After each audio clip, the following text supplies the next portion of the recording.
Hello and welcome to the Leg Up podcast, Melbourne Cup special. This is a bit of back to the future here, Steve. I feel like we're we're regressing, not necessarily regressing, but just going back to our roots. Nothing wrong with that. Headphones on, the old school microphone, loving it. Yeah, exactly. Things might get a bit loose here, like they used to on the Leg Up. Thanks for joining us. We're not far away from the Melbourne Cup, obviously. The race that stops two nations, and we've got some Kiwi interest this year, which is fantastic. 3 runners representing the Kiwis, which we'll obviously get to in a minute. But we're joined as usual by Brendan Pop or Paul Mawadi, who are out of studio. But let's say good morning to you, BP. Melbourne Cup time. Ooh, doesn't get better, does it? Yeah, no, it's a great time of the year, as we all know. November itself, really. Yes, Melbourne Cup Day, but everything that surrounds Cup Day, we know that our non-racing friends will be in contact with us, looking for some sort of tip. Favourite number? What's the grey horse? Are there wet track? Is it going to rain? How do I take a box trifecta? How do I take a box first four? So I've sort of got all the templates ready to just fire off those messages. So we're ready to go from pretty much Monday night through till about 4:30 Tuesday afternoon. But yeah, it's fun. It's a fun time of the year. It really is Melbourne Cup Day, and of course moving into next week when we get to New Zealand Cup week as well. Yeah, exactly right. Yeah, like I would have thought most people would have stopped texting me for Melbourne Cup tips many years ago, but I still get a few few diehards that try, but only generally have too much success. A man that has a fair amount of success in general is Paul Mawadi. Where in the world are you, Paul? I'm up in Auckland at the moment, just getting prepped for a big Melbourne Cup day tomorrow. As you say, yes, it's a wee bit of back to the future for the leg up with this Melbourne Cup special, just going out on social media. And I am one of those punters waiting for BP to send his tips through so that I can get on and hopefully be successful tomorrow. Yeah, he might give us those hopefully prior in a few minutes' time on the round of Melbourne Cup. Look, let's get to the Melbourne Cup. Race number 7 starts at 5 o'clock tomorrow night, if you're not aware. And run us through a market, Steve. What have we seen? Who's the favourites? What's been moving? Who I see Buckaroo not favourite now, is he? No, Buckaroo went up fave on Saturday when final field betting commenced at a $5.50 price. He now shares that top line 30 at $6.50 each of 2 with Vauban. One smooth operator in that third line at $8.50, Absurd at $9, double figures around Zardozi's on the quick 3-day backup, Sea King at $12, off a shortener at $9, Akita Sushi 21 to 13, almost halved its original quote. Jamie Carr, Kieran Marr factored there. Land Legend at $16, Interpretation bottomed out from $15 out to $21, back into $19. Kovalika, that Chris Waller factor at $21, currently a losing liability for the tab. Best of the rest is St. George at $23. Just touching on a couple of Kiwis who's at the back end of the market. Sharp and Smart got as high as 71, now trading at 61. Also Positivity from an awkward gate, hovering around that 101 quote, got as high and peaked at 151. And Trust in You, similar profile, peaked at 201, now shaved into 101. Okay. Where do you start in the Melbourne Cup, BP? I mean, probably around the likes of Buckaroo. I guess the drift may be down to the draw. It looks pretty bit tricky.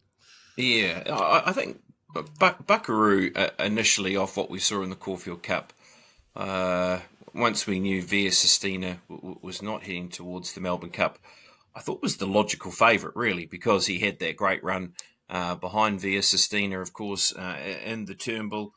He was terrific in an Underwood, and really, if he got the right sort of luck in the Caulfield Cup, I mean, he wins the race, doesn't he? I think he just was looking to clear traffic at the right time, and he didn't quite do so, but he boomed home. I know there's that query of him going 3,200 metres. That's an obvious one, but the way he hit the line, the Caulfield Cup is always an obvious reference when we come to the Melbourne Cup. So, look, I think he is the one to beat. He has an awkward barrier draw, yes. Joe Moreira aboard, got awfully close to winning a Melbourne Cup when beaten by Al Mandan. That was actually the one Melbourne Cup I've actually been to, and Heartbreak City was the horse. So, yeah, he's the one. It's always hard to tip the favourite, isn't it, in the Melbourne Cup, but I can see why he is the favourite, and he's going to be the one I'm sure many will gravitate towards. Yeah, so Buckaroo, Paul, thoughts there early? I think BP's nailed it on the head. That run in the Caulfield Cup in behind Duke de Sessa on a track that was probably favouring those who were up front early on. It was a slashing run and the sort of run that you wanted to see from a Melbourne Cup favourite. I can understand why he's drifting slightly now. I don't know. Have we seen a market like this in recent Melbourne Cups? Usually there's a favourite that sort of sticks out slightly. I guess Via Sistina, she would have been that favourite had they decided to head to the Melbourne Cup, but just looks like a wide open field, and you can make a case for any number of horses in that sort of, I guess, from around $20 inwards. And maybe even someone like a Sharp and Smart, who's out at, what did Steve say, 71.61. If he finds anywhere like that sort of form that he had as a 3-year-old and off the back of that run at Moonee Valley, you'd have to say that he's certainly in with a chance of finishing in the top 6. I actually spoke to Rogie last week, enough. Yes, had a quick chat to Graham Rogerson, something unrelated, but fair to say he could have talked to me for another 10 or 15 minutes about how well he thought Sharp and Smart was going. So he's not one that lacks for confidence, though, Pops, to be fair, does Graham? No, he's a very bullish man. And look, I can understand why he can be bullish around Sharp and Smart tomorrow because, look, he is a class horse. And he's won 3 Group 1s as a 3-year-old. Yes, his 4-year-old season was full of disappointment. But, you know, his bloods went right. It just wasn't his season as a 4-year-old. I think we saw enough in his Moonee Valley Cup run to say, look, if you want to back a horse at a very big price in the Cup tomorrow, I think he is that horse. I think he's great for the top 3, top 4 trifecta first 4 punters. He is $3 in the top 10 market. That's where I would be having my biggest bet on Sharp and Smart, is it around that top 10 market? Because, as I said, I just think he's the class horse of the race and one of them. And I wouldn't be surprised if he runs a boomer tomorrow. I think he's gonna run well. I do. Yeah, come on. Well, he took a bit of work, didn't he, in that Moonee Valley Cup to sort of get him wound up. I think he was just the best of a bad bunch that finished in behind the first 2 in the Moonee Valley Gold Cup. Look, he's carrying 53.5. He's giving some good European horses some weight. Look, I would be pleased if he ran above any expectation the first 6, but I can't see him finishing in that group. Well, that sort of leads to positivity as well, then, doesn't it? Because she came out of that Moonee Valley Gold Cup and she had to race up on speed, outside leader, I think, in that race, and so you wouldn't be having her in your numbers either. Positivity. No, I think she deserves to be triple figures. I wish she'd drawn a gate. Positivity, I do, but that's going to be awkward out there. I want to clump these Europeans together. They're sort of the 2nd, 3rd, and 4th favourites. I'll start with you, Steve. Look, One Smooth Operator got the Geelong Cup. Vauban's back. Sea King got the Bendigo Cup, and Absurd's back as well. What's your feeling on some of these Europeans that are sort of sitting behind Buckaroo? Well, first Vauban. Look, he started 550 in last year's race and disappointed. His races or his ratings leading into this year versus last year are identical. But you'd have to say this year's race is probably 1 or 2 lengths weaker than 12 months ago in the edition. Interesting enough, and notably, he came into this race last year off a 92-day freshen. This time round, he's 51 days heading into this race since his last performance. So, look, I think the stable have learnt a lot and rectified possibly the mistakes they made 12 months ago when leading into the race. So, he's definitely got the ability. Look, I think he's well and truly found at 550, 650 or whatever price he is, Vauban. So, look, I probably marked him closer to $10 just with the competitive nature and the unknown around what happened last year. But, look, they're an astute stable. They've won races all over the world. And they'll right the wrongs what happened 12 months ago. So, look, he's got the class, and it wouldn't surprise me if he was in the thick of it. Yeah, do you subscribe to that theory of once they've tried and failed BP in a Melbourne Cup, then you sort of... toss them to one side around Vauban, or do you think he had excuses and we're going to see a better, because he brings some incredibly the strongest European form, you'd have to say? He does. I don't always want to bin horses because they've been defeated in the Cup. I'm always happy to see where they're at in the following preparation. So Look, I wasn't on him last year, so he doesn't owe me anything from that point of view. That we're burnt by Vauban, but the race was very strongly run last year, wasn't it? Like it was a strongly run race. Absurd beat him home. Absurd's got a pretty good chance of running a big race again. That they continue to tell us that they've tried a few different things and just making sure that they can try and find the best out of this runner. Because, as you said, the Kipros form when running second in the Irish St. Leger, I mean, that horse is a champion. So to run second behind that horse is very good form, being beaten 2.5 lengths. They've got him in the right spot by winning a 3,000 metre race back home in the Lonsdale Cup. So if you were on last time, do you double your bet and hope that tomorrow is the day? I haven't put him in my numbers. You like that, Paul? Yeah. I haven't put him in my numbers just because I'm just a little bit worried with what I saw last year, and you are hoping, and you've got the right man in Willie Mullins to get it right, that he can turn it around. But he'll be on my trifecta and first 4 ticket, but I haven't lobbed him into my 4 numbers. Okay, what about these the Bendigo and Geelong Cup winners here, Paul? I mean, I know you got a bit of time for Sea King, and One Smooth Operator was very good in the Geelong Cup. You got them anywhere near? Definitely. If I could just touch on Vauban first of all, usually if you run a stinker in the Melbourne Cup, I'm reluctant to back you when you come back again. And he started favourite last year and didn't run in the top half of the field. Usually that would turn me off. But in recent times, that hasn't been the case. If we go back to 2019, Twilight Payment didn't run in the top 10 and then won in 2020. Very Elegant was, I think 7th or 8th behind Twilight Payment, and then came out and won the very next year. And then Without a Fight, of course, last year, ran 12th or 13th in 2022. So there's a little bit of a trend there that says even though you don't run up to expectations or have a poor race, you can come back. And Willie Mullins has changed his tactics this time round.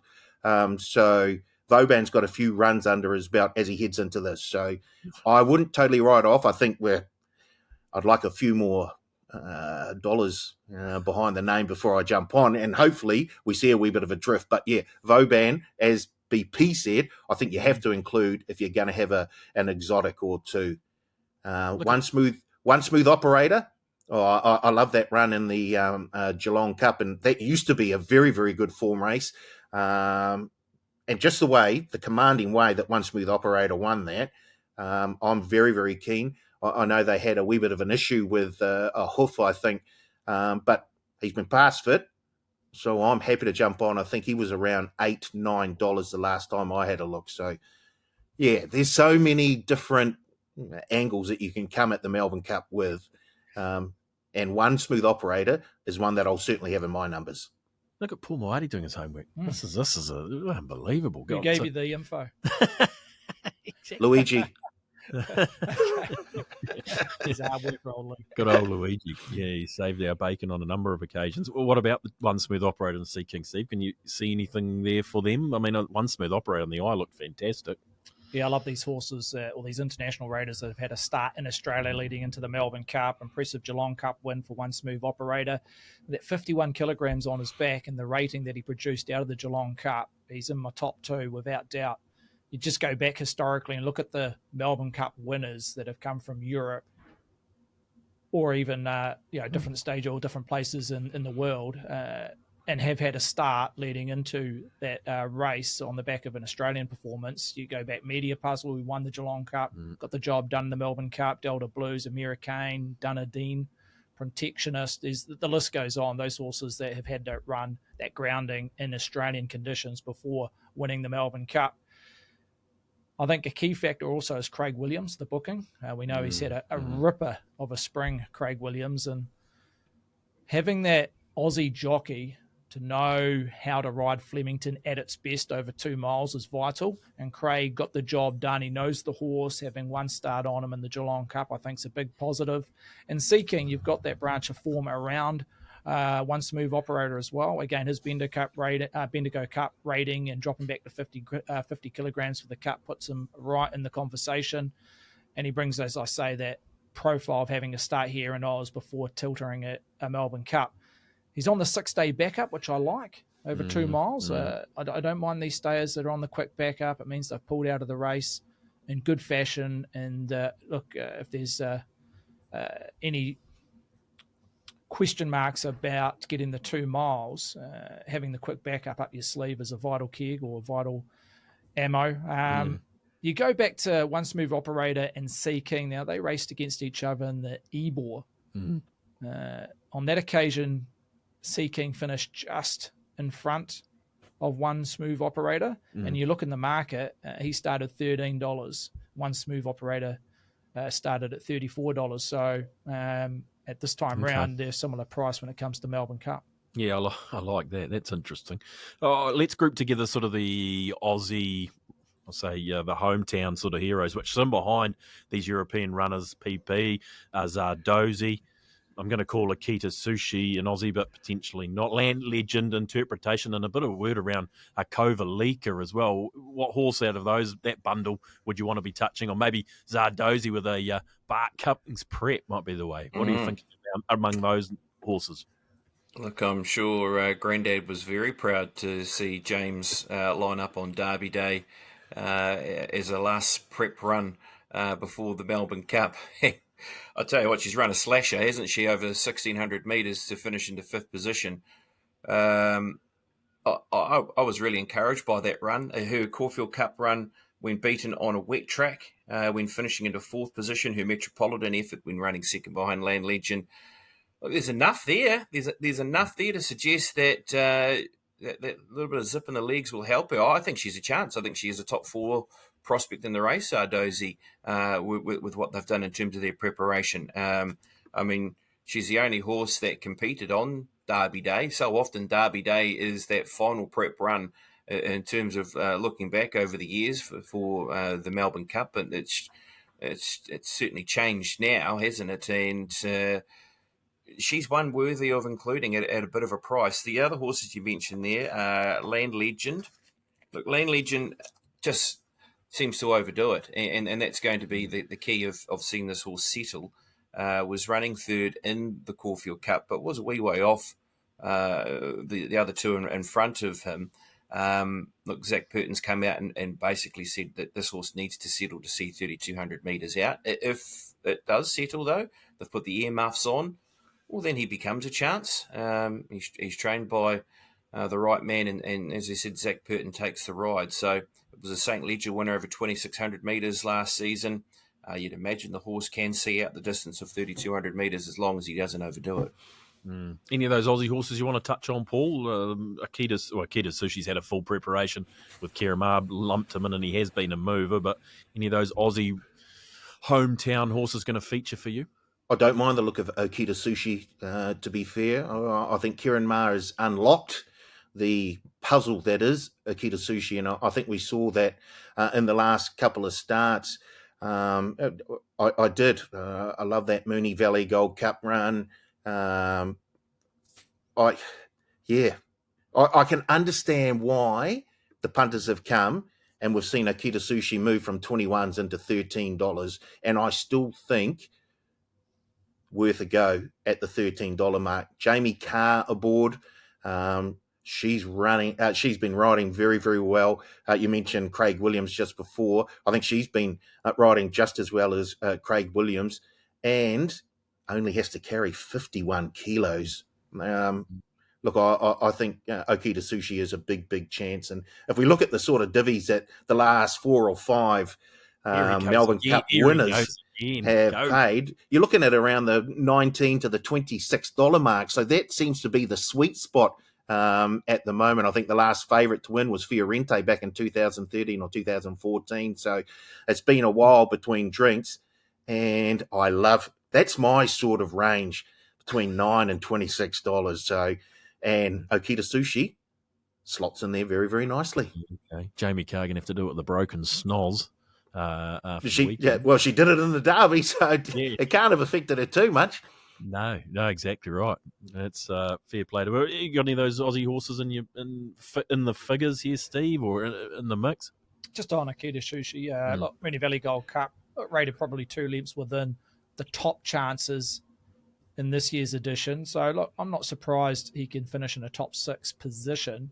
I'm not sure there's huge scope for the horse to improve off that Moonee Valley Cup. That would probably be the only concern. But I'm quite big on Zardozi. I've got it in my top 4. It's not in my top 2, but definitely one to add in the exotic bet top Zardozi. Look, I don't think it was about getting more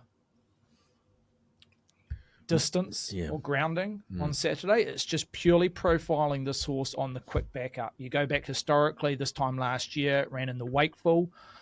On the Saturday, backed up and won the Oaks and produced its peak rating of 101.5 for Zardozi.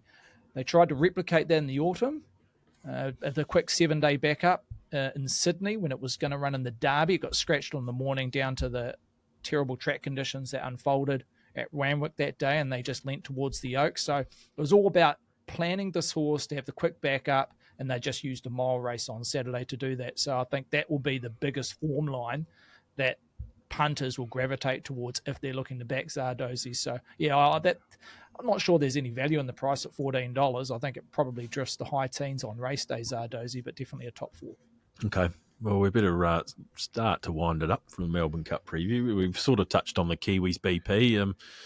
Trust and News out there at a big price as well, but he's been running well up in Sydney in weaker grades. But just sort of surmise the race for us. How are you going to attack it from a betting standpoint in a top 4, if you wouldn't mind, please? Okay, all right. I am going to go with the Geelong Cup form. I do like One Smooth Operator. I've marked that as my top selection in the race. The Geelong Cup, I know you have to go back to sort of around Americain, Dunedin, and I got Media Puzzle as well. It was in 2002. They're the winners that have done the Cup double, but he was just so impressive with what he did, and I'm liking the fact, like Steve said, having that run in Australia before a Melbourne Cup is also vital enough for me too. So I'm going with the hot hand of Craig Williams and One Smooth Operator as my top selection in the race. Look, Buckaroo, it's hard not to have him, isn't it, really? I mean, his performances so far this season have been outstanding. His Caulfield Cup run was on point, and if he gets that right sort of luck from an awkward draw and sees out the 2 miles, he'll be there near the end. I am going to throw Akita Sushi into my numbers. I was really encouraged by what I've seen from this run in the last 2 years. Ran 11th in the Cup last year with Joseph O'Brien, but just what we've seen in those last 2 runs is improvement on improvement, and looks to be bang on the mark. Drawn 10, I think, drawn in a good spot where they can find the right place in running, and happy to be on Akita Sushi. And then 4th, well, I mean, this is where you could throw a heap into the mixture here, and I will be in terms of a first 4 melting pot. I'll go with Absurd as my other runner in the race. Really is drawn to get quite a soft run in the race. Kieran McAvoy has won 3 Melbourne Cups, and as I said, did beat Home Vauban last time out, so why can't the horse do it again? If you want extreme roughies, I do. Interpretation is probably not an extreme roughie, but if you like the Geelong Cup form, he was very good in that race in terms of what he was doing through the line and past the line when finishing into 2nd position. He won the Bendigo Cup last year and then finished into 6th position in the Melbourne Cup following that. So I'm happy to suggest that maybe he can run a race and try and fill the minors.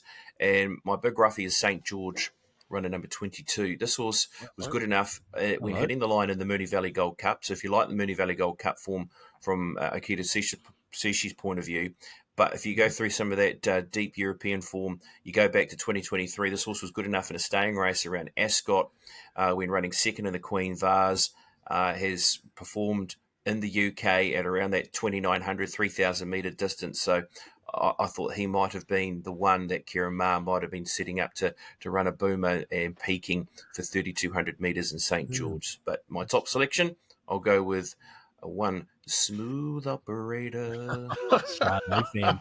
Chardonnay Oh, fan. Very good. BP Sade, get in. Yeah. You might be onto something with that St. George. It's 31 into 23. It's in the marketplace. So a little bit of a push there. Paul, you would have written down BP's numbers, but what are yours in this year's Melbourne Cup? Yeah, same. They are. No, okay, I'm going to have Okita Sushi on top with one smooth operator in for second. I do like Zardozi, and I think Zardozi could be the omen bet for the leg up, because we've sort of gone back to the future doing this just as a podcast on social media, and James Cumming, grandson of the one and only Bart Cummings, has sort of gone back to the future with how he's brought her into the Melbourne Cup. Get a bucket load of kilometres under the belt, and then run on Derby Day. So just for that reason, well, also because I think Zardozi's a bloody good chance as well. Zardozi in for third. I like BP with his St. George. St. George just snuck into the field, one of the last ones to sneak in. I won't get it. Look, I've got to have a Kiwi in there somewhere, so I'm going to throw Sharp and Smart in there for fourth.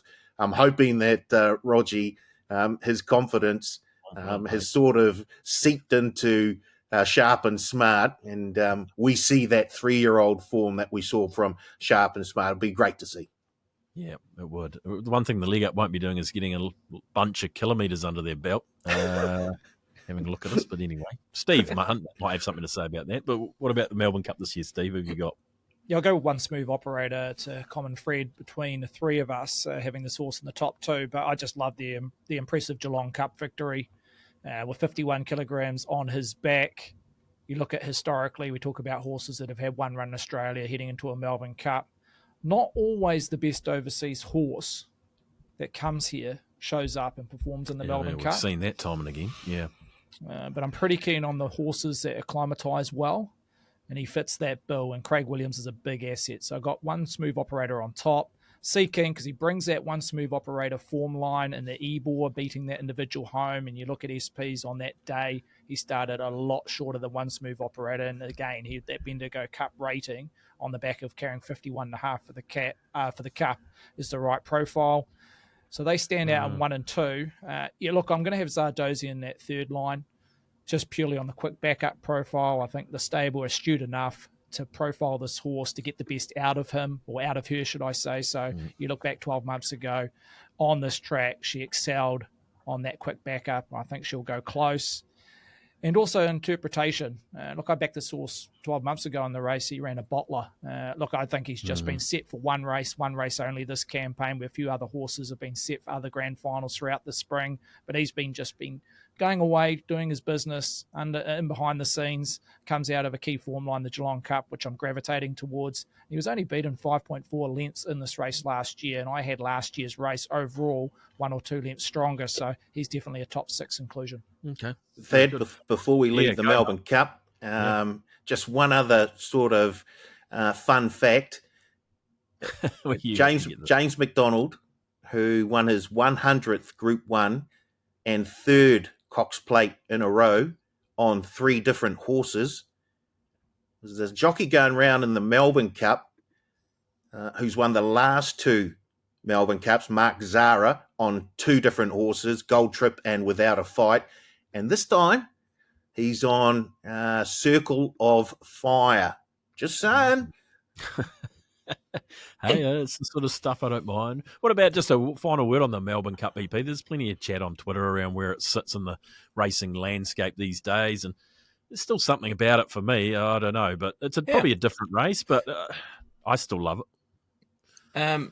I know, look, sort of talking to my dad about the race, sort of that generation are struggling with the Melbourne Cup because there are so many horses in this race that they don't know, and there is a lot of work to be done to be able to get a bit of an understanding for the European horses, and that's happened for quite some time. Obviously, Vintage Crop was the first horse that came out and sort of laid that platform. But if you look at the last sort of 15 15 or 20 so years of the running of the Melbourne Cup, we've seen an influx of the European raiders. So I do understand it from that point of view that the race is getting harder and harder each year to sort of understand. You've got Valiant Kings in there. It's won one race from 11 starts.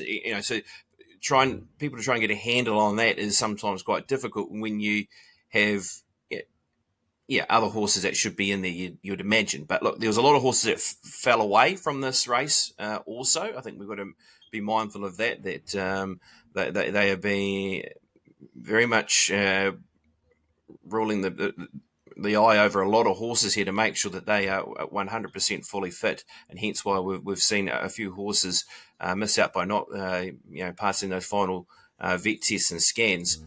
This year does have a more of a New Zealand flavour to the race, which is a good thing, and it's a shame we don't have Marajan in the race, because then you would have a New Zealand Cup and Auckland Cup winner in the race, and that chance for people to identify with some. But we do have it this year. We've got Positivity, we've got Trust in You, we have Sharp and Smart. I think that will help the New Zealand betting public gravitate towards those horses. Yes, they might be 100 to 1, but they've earned their way into the race, and they should be in there. So when you think of the 80s and 90s, it was an Australasian race, wasn't it? It was half the field was Kiwis. You had the Wellington Cup winner, the Auckland Cup winner in the race. You were able to follow your New Zealand jockeys that went over and rode those horses, the Castletowns, the Vienna Crosses, all those type of horses that were in the Cup. So to answer your question, I still love the race, because it is a special race, isn't it? It's the one race that always comes to the top of mind when you go, oh, what's the one race you'd love to own the winner of, or a jockey that would love to win the race? It's the Melbourne Cup. So, it's always top of the tree, despite a lot of other good races that are coming in behind. You've only got to look at Everest Day, don't you, to say that, that's the biggest day in racing out of Sydney. And it's closely becoming probably one of the biggest days across the world. But there's something special about the Cup. Yeah, whereas James McDonald can't even get a ride in the Melbourne Cup. That's unbelievable. No. I think he was pretty close to getting Buckaroo, wasn't he? I mean, there was some chat there that he might have been on that one, but obviously Joe Moreira is on that horse. I will say one thing about One Smooth Operator. Maybe they should have looked at coming here and looked at a race like the Cambridge Cup, because it's very good on the synthetic surface before heading towards Australia. His synthetic form is outstanding. Yeah, 26 starts on a synthetic track, 4 wins, 13 places. They should have maybe looked at the Winter Series here. You come here, trek over the Melbourne Cup and come over here. Winter Series, at Cambridge on the synthetic. Good. You'd think it'd go well. Okay. We want to have a look at some domestic How racing. many laps would they have to do at Cambridge? Plenty. They have to throw stones out of their hands to make sure they know how many laps are going. There'd be miscounts. Yeah. Okay, we'll move on from the Melbourne Cup, because it's a big day domestically. We're obviously piggybacking off the interest in the Melbourne Cup at Wingatui and also Ellerslie, of course. And we want to have a look at race number 8 on the card, Steve, at Ellerslie. It's the Balmerino Stakes. We'll sort of whip through these races to a degree, but we want to have a look at 4 races. The Balmerino Stakes, race number 8 on the card, the Group 3 over the 2,000. You're headed by Habana 420, and the second best back runner in terms of dollars invested. Very compressed at the pointy end. You've got roughly 50 cents separating the top 4 in the market. Wolfgang at 440 back in Kiwiland off having a couple of starts in Oz. Our Advensador at $4.60. She's at third line with no compromise. Testify Me at double figures at $10. Valdezoldo at $12. Out of stock at $13. Terra Matica at $16. Final return stablemate of Testify Me at $21. And My Madeline Girl at a $35 price. So look, they're not coming out of trees to invest in this race, but best back runners happen to be Habana and also Wolfgang, 420, 440 respectively. And just quickly on the track, no rain in the last few days, rail back in the true position, and we're looking at a good surface. I've got no script to follow, so I just completely skipped over track and weather conditions. But it's always a good floor at Ellerslie, I'm told. So what are we worried about? Okay, BP, Wolfgang's back. Boy, oh boy. He's been going great guns, and I don't even want to talk about Habana. My bet of the day a couple of weeks ago that finished. I can only back seconds at the moment. Jolted. I could have a whole show about my bad luck in punting, but we won't worry about that. Wolfgang's back. Habana's going to run well, you'd think, in this year's Balmerino. Well, we've all picked one smooth operator to do something in the Melbourne Cup. This horse ran fourth, sitting 3 wide the entire trip in the Geelong Cup. It was an incredible run. And tell you what, this horse was very well backed, wasn't he? From a high price. What are we talking? Was it 40s, 50s, somewhere like that in the market? And it was cut in half, and it was even surging that in that final minute of the marketplace. I thought his 2 runs were outstanding in Australia, Mr. Wolfgang, because his first up run when running 6th was eye-catching, and then with what he did there to cover all the extra ground and still finish into 4th position. He left our shores in top form. He comes back still in form and potentially even in a better spot with what he showed in Australia. He's going to be hard to beat, and hasn't Michael McNabb come back with a bang? Boy, he only needed one day at Tauranga to get his eye and get a winner, and then he unleashed at Otaki on Sunday. So, right man aboard, I think he's going to be hard to beat. Yeah, no doubt. Great to see Michael McNabb. I love that interview you had with him, BP, as well, where he said he needed to, take the training wheels off a little bit. He was didn't quite know where he was getting into the zone again. But as you say, it took him no time at all. Paul. Compressed at the top. I mean, El Vencedor at his best would be in this. No compromises right in play after that last start. Third, Atirapa, Wolfgang, Habana. Which way are you leaning here? I'm with BP. I really do like the look of Wolfgang, and I thought that run in the Geelong Cup was super as well. So if he shows that sort of form tomorrow at Ellerslie, I think he'll be very, very hard to peg back with the jockey of the moment. Michael was super at Otaki yesterday, so very, very happy there. Another one that I'll be jumping on, and it might be the last time, Val d'Isoldo. I haven't been able to catch the... Look, she hasn't run a bad race. She just hasn't really had that, I guess, that dynamic finish that we'd need to see from her. But I'm going to have one more go. She's out at around $12, Val d'Isoldo. Hopefully she can run on and maybe make a race of it with Wolfgang. But Wolfgang on top for mine. That was super over the ditch. Yeah, what do you think here, Steve? I mean, amongst those favourites, I know you've got a bit of time for the 5 in the book as well. Testify Me, who was... that was a run last start. Late. Yeah, wasn't it, Pops? If you get to see the moly. replay. Yeah, exactly. If you get to see the replay, Testify Me, you would be having it in your numbers somewhere, I would have thought. Yeah, look, I didn't mind her first up at Otaki a few weeks ago. She was on the quick 7-day backup when she headed up to HQ, and as you've mentioned, she was a real eye catcher. The last 200 was the fastest in the race by 1 length, the next best. So just not sure this is quite her race. She's got to step up to weight for age. Testify Me. Yeah. Look, her best rating is 93. You probably need to hit a 95 to be winning on Tuesday. So look at the $10.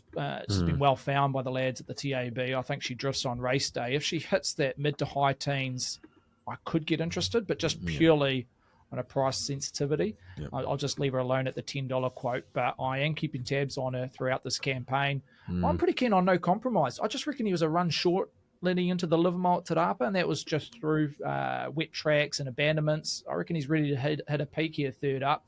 He's had the 2 starts, one over, I think, 1,400 metres, and stepped up to 2,040, second up in the Livermore. And he's still got 1.5, 2 lengths to find to where he hit his peak this time last year when running in the races like the Zabeel Classic, which is a similar profile to this, being at Ellerslie over 2,000 metres at weight for age. So, and he ran second the Zabeel last year, albeit it was at Pukekohe. But look, he's got a bit of a sticky gait, but I think if he can get a little bit of cover in the first half of the field, he'd be my number 1 selection.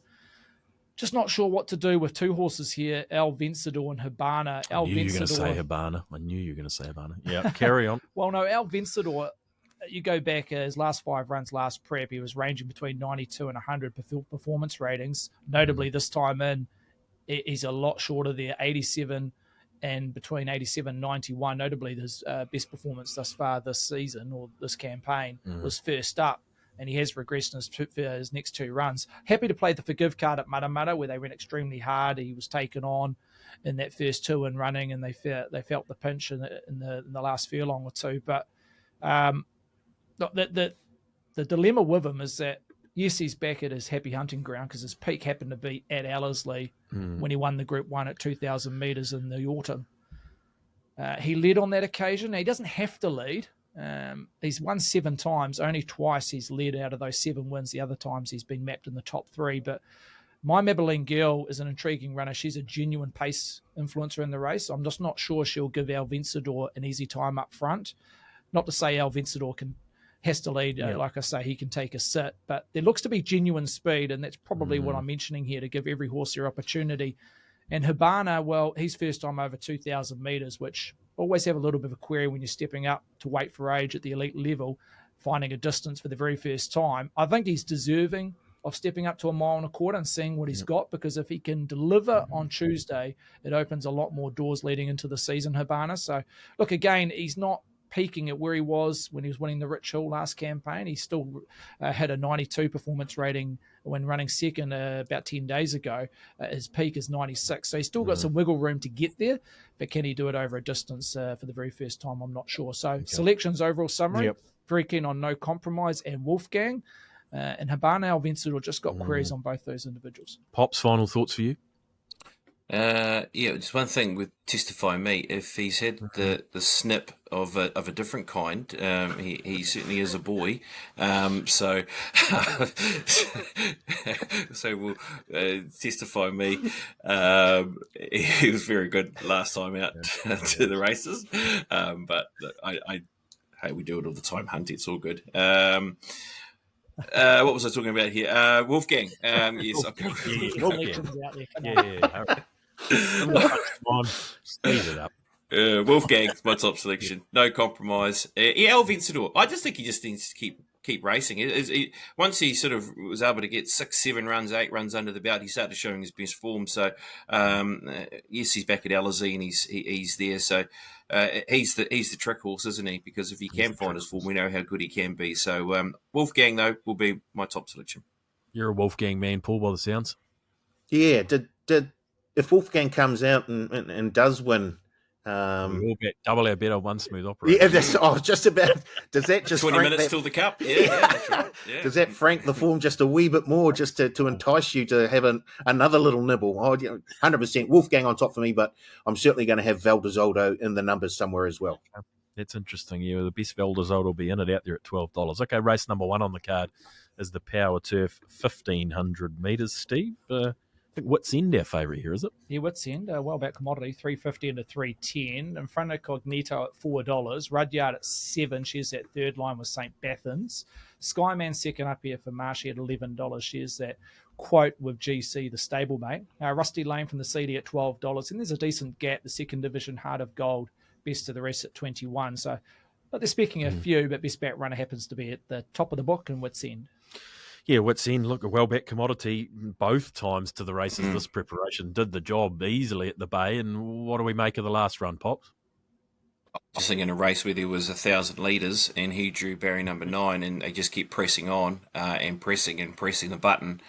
I'm not surprised that he fell in a hole really in that race. So restock. This race, he's drawn well. He's drawn very well, actually. He's drawn barrier number 4 over 1,500 metres. He also needs a good track. I know that track was a 6. It was around that 7 mark. We saw him fail on a very wet track at Randwick. He's hard and fast, this horse, to be able to show his absolute best, because you've only got to look at Hawke's Bay. That he absolutely drilled them like a good horse, and I think he is a good horse. So I like him. I like him in the first race. Cognito was really good through the line. Cognito ran the fastest last 600, equal fastest last 400, and behind Meaningful Star. He's the closer, but I'm looking for something that's up top. Wits End will be my top selection, and maybe Cognito in a same race multi to finish 3rd or 4th to be hitting the line is a play that I've identified in the race. Yeah, I like it.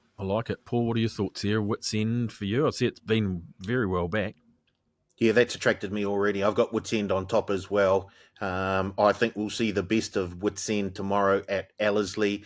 So I'm happy to take that. And I think, don't forget to head to the promotions page as well on the tab.co.nz, because I think selected races are Odd Surge at Ellerslie on Saturday. So keep an eye out for that. Tuesday, mate. Tuesday. Come on, you're well ahead of yourself. the other, the other runner I like, Skyman. Gets 3 kilos off with Ngako Haley aboard, so down to 59. Look, forgive the run last time. If you're going to get on, maybe get on sooner rather than later. I'll get the feeling with the Go Racing silks on, there'll be a big syndicate behind Skyman. And I like the form that he showed last prep. So, yeah, Skyman has a wee bit of a each-way go in behind Woodsy, who looks very, very good. Yeah, okay, this is good. Pops has got Cognito. You've got Skyman. We've got the makings of a nice first four building here. Steve, firstly, what's this money for Trav? Well, before I get to what you're going to select in the race and what you're going to put on top, there's some decent money for Trav, the visitor. Yeah, first up, it'll be a good training feat at a distance on paper form that suggests it's just a bit short. He's a horse that probably wants at least a mile and 2,000 metres. So, just keep an eye on that money trend on race day. It might be just a bit of ownership money. I wouldn't say it's professional money thus far, but we'll just keep tabs on that quote throughout race day, which is very important. Yep. I like to divide the market in two, leading up to race day and then the race day flow. But as you say, it's well identified and currently a losing liability for the tab. I'm pretty keen on Wits End. Okay, this is lining up. Yep. Look, I do want to play the forgive card at Te Rapa. And saying that, because they did go out very hard, 5 lengths above the standard to the 600, but Spencer was second outer and got the job done. And the third horse happened to be Dusty Road in that race on the mat and was 3 wide facing the breeze. And like I say, finished third. So as much as they went out extremely hard in that race, 2 out of the top 3 on the mat finished first and third. So, but I just want to go back to Wits End's first up run at Hawke's Bay. That's the one I'm gravitating towards and lining up that if it can replicate that, it can get the job done on Tuesday. I think the key is the firm track that we're likely going to strike at Ellerslie, which BP's already mentioned that. So there is a bit of speed in the race. Skyman, Rudyard, we've talked about Wits End, and Prometheus potentially could go forward. It's a bit of a yo-yo. It can go back and forth depending on barriers. And Cognito, the main danger to Wits End is contrasting in the mat. That horse will be back in the last 2 or 3 and possibly could give 4 or 5 lengths at the top of the straight to Wits End. So just off that score, 310. I know it peaked at 350. What is it? What did I mention it? It's at? Yeah, 310 still. 310, yeah. Yep. Look, I think it probably closes closer to 250 than the $3 quote. So there might be a bit of GST currently on the price. Okay, a bit of juice, and we've got a clean sweep there in race number 1 on the card around Wits End. Race number 2, team, is the TAB 1400 metres. This is for the 3-year-old Steve. Correct. Correct. Yep. Yeah. God, I got that right. Altari heads the market at $4. Saying that, it was at $4.10, just back into $4. So equal faves around Hidabao at $4. So $4 each of 2. And if there's a slight lead, it is with the Mark Walker, Sam Burgess, and Runner and Altari 2 times more money than Hidabao. Savakia in that third line at $4.60. Bourbon Proof at 6.5. Coste, is that how we pronounce it? BP? Pops. Coste at $9.50. Boston High Heels at $10, DuPont at $13 with Little Thief, and the Ranky is Miller's Point at $18. So, look, quite a compressed even market. There's no strong lead. Lavakia, in terms of dollars invested, is right up there with Altari, and Hidabao is the third best back run, even though it's in that equal top 1. Okay. Gee, I love this 3-year-old racing, Pops, at this time of year. We just don't know where the ceiling is. It's just so exciting, isn't it? Give us your thoughts here. Yeah, and there's some good ones here, isn't there? And I'm sure those that are looking to perform at Ellerslie will just be saying, hey, look at me for a little bit later on in the season, because we're already getting quite a bit of look at me in terms of trainers trying to put their hand up to say that they're an NZB Kiwi chance. So this one over 1,400 metres, Altari was very good, I thought, in the race behind Kitty Flash. I liked the Kitty Flash race overall. The horses he beat on that occasion. I was a bit lukewarm on him heading into that race. I was really happy just to watch, and we were watching and seeing him run a big race, beating home Kiwi Skyhawk, who runs in the 2,000 guineas, of course, coming up on Saturday. You had Sought After and behind horses too. Boy, in saying that, Lavakia was quite impressive, though, when coming off speed and really launching. It's what we were waiting to see from Lavakia. Again, it's going to have to be a bit of a tricky watch, because she's drawn wide. Yep. She'll likely get back. So you really have to have a lot of faith in Slovakia that she can come over the top of them here again, up against a stronger field. That would be just my one little query around her. And hit a bell. I mean, if we're talking about Alabama Lass, Love Poem, Kitty Flash, that finished first, second, and third in the soliloquy. Well, here's a horse who ran fifth and was 2 lengths off the winner in Alabama Lass.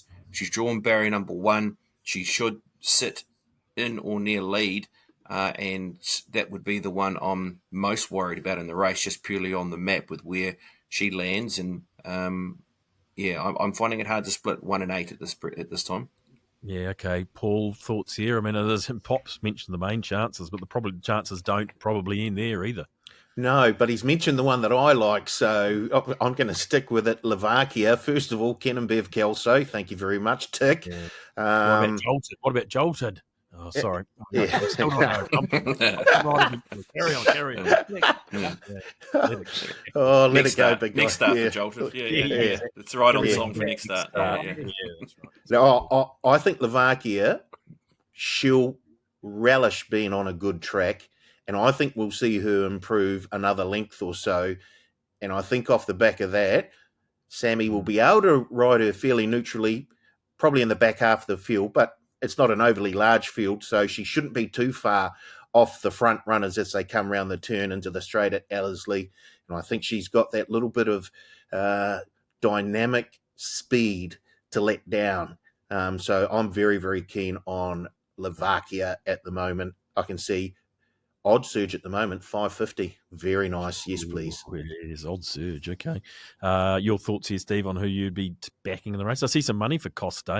The Richie Murray runner, but what are you thinking It'll be here? the first time we saw money out of that stable and get us, but look, I think it's a horse that has definitely found its mark. I wouldn't be surprised to eased on race day. Coste just has to replicate that polyform onto the grass, but it did run a really good number at Alperne a few weeks ago in the early part of October, so deserving to step up and take on some really progressive 3-year-olds here, and a horse that does show tactical speed as well. So I've mapped in the first 2 or 3 and running number 7. Yep. But I'm gravitating towards the 1, the 8, pretty much copy and paste what BP has mentioned. Slovakia, just a little bit concerned where it maps, but Hit a Bell was really good considering they went out extremely hard in the soliloquy. Alabama Lass, well, she's just an absolute gun/elite 3-year-old filly, especially over the shorter trips, and she was super impressive considering she led off that hot tempo and held off all her key rivals. Hit a Bell was in the top 4 or 5 in that map and stuck on well, was only beaten, just over 2 lengths. You look at the 2nd, 3rd, 4th horse in the soliloquy, who were around that hot speed, they all finished well back. In general, the top 5 or 6 out of the soliloquy, outside Hit a Bell and the winner Alabama Lass, mapped in that neutral to the back end of the race, and was set up by that strong tempo, and that's why they finished as close as they did to the Alabama Lass. So I reckon her run held a little bit more merit than the horses that were surrounded her in the soliloquy. Hit a Bell. She's drawn barrier 1. She'll probably sit in the first 3 or 4 as she did last start. And she was the most inexperienced horse in the soliloquy. She was having a very second start off a very impressive maiden win at Taupo. Okay. So, look, Altari, he's had a little bit of a freshen up. They didn't want to go to the 2,000 guineas, just keep him up here in the north. Probably came a little bit too soon for him. Again, horse that will show tactical speed. So, 1 and the 8, Hit a Bell and Altari. Okay. Now, they're $4 each of 2. I reckon they both get backed well in terms of race day and start close to $3 the pair. The old split bet. Back them both now. We've got the odd surge on the first one. Yep. You think the one that's going to shorten more, you take the odd surge on and then wait for the other one. But I'm talking sort of BP sort of language here. Yeah. I back them with equal stake this time around. Not often do I back equal stake when I'm backing 2 horses in a race because they're not at the same quote, but this time it's a different story. Okay. The boys are very keen on Hit a Bell, Altari. Paul is sticking with Ken and Bev, not worried about the map for what looks like a class filly in Slovakia in that race number. Of course he isn't. Never does. Wingatui, we're running out of time. I'm shocked. We've got about 5 or so minutes, I would say. We can stress, I suppose it's a podcast. We can stretch it as long as we like. We do want to have a look at one of the races from down south there at Wingatui. They know how to do it on Melbourne Cup Day at Wingatui. I can attest to that, although it was probably over 20 years ago. that I was on course at Wingatui for Melbourne Cup Day. Race number 9 is the Grand Casino 1400. Steve, open handicap, but what about weather and track? I don't think the track's looking too flash down there at the moment either. No, heavy 10. I don't think it's going to improve too much. Temp's quite low, so look, I'd be looking on the deep side of heavy. As I say, we're 24 hours out, and it's a heavy 10 at Wingatui. Charbonneau hits the market at $5 off a peak of $5.50. Albatross will just love the conditions at $6 in that second line. The Grey Goose at $7.50. Willis, $9. I think this market opened on Sunday. It's been backed into 7.5, so there's a genuine firm in that fourth line of betting. Jimmy Five's gone the other way with some support at the point end of the market, 6 out to $8.50. Midnight Runner bouncing between 10 and $8.50, now trading 9.5. Burgee at $10. Henry Hubber at 16 is your best of the rest. Just looking for anything at the deep end of the market that's been snapped out. No, it looks pretty static. Yeah. So your genuine firmer happens to be Willis, number 13, 9 and 7.50, but Charbonneau and the Grey Goose have had friends. Okay, Charbonneau $5, wide open here. BP, the heavy track throws another spanner into the works, but there are plenty of chances here. What are your thoughts here? Quite like the Grey Goose in this race, actually. I'm with you. I'm a Grey Goose man as well. Fresh up records there, heavy track record. Bailey Rogerson aboard gets a couple of kilos off. Actually spoke to Bailey on Saturday. I said, you'd surely be going to support Grandad with Sharp and Smart. No, she said, I'm packing the bags and heading to Wingatui. So she's Melbourne Cup. got her, that's right, got her eye on a couple of horses down there, and one of them being the Grey Goose. So I thought the price was each way all day, really, around the Grey Goose at $7.50. So I was happy to chase that, really. Paulie, who would you be backing in the race? I'd like to put my hand up as well for the Grey Goose, but outside of that, I thought Midnight Runner. Look, dropping back from 2,000, probably not ideal, and probably wants a wee bit further. But with the track being heavy, it'll probably feel like closer to a 2,000 metre race than a 1,400 metre race. Has got some fairly good heavy track form. Corey Campbell aboard. Look, does have to carry 60 kilos, but look at the price. I'll give Midnight Runner a bit of a chance. Yeah, I like it. I mean, he doesn't run a bad race, does he, Midnight Runner? I wouldn't expect him to here. A word on the race, Steve? Anything that we need to be keeping an eye out for? I mean, Albatross has been in fantastic form. He'll love the heavy track, I would have thought, but...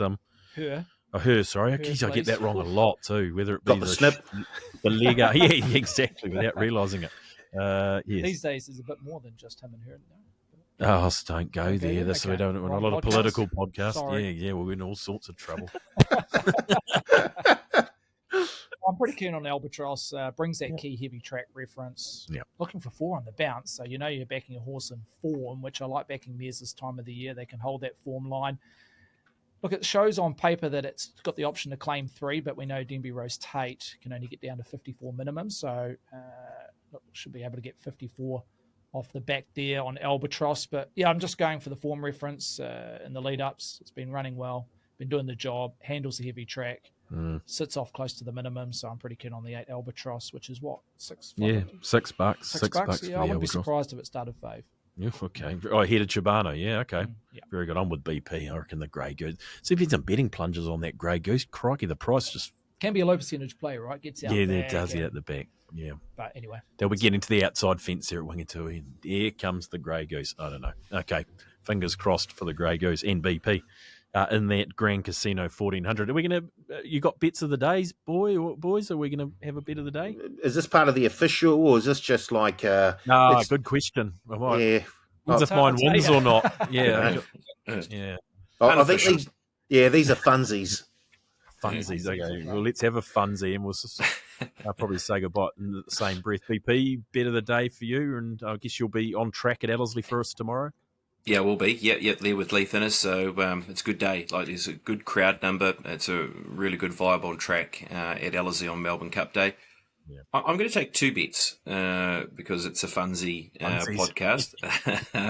I like Wits End in the first race, so I'll go Wits End in race 1. And my other bet is a multiple bet, and it's in race 3. I'm really liking the Quinella with Moving Melody and Wind of Change. Moving Melody drawn 1. Wind of Change should lead, and Moving Melody with McNabb should sit on its back. I thought that was a nice little Quinella there in race 3, and the rating 65. So for something a little bit different, and there's a couple of bets for Ellerslie.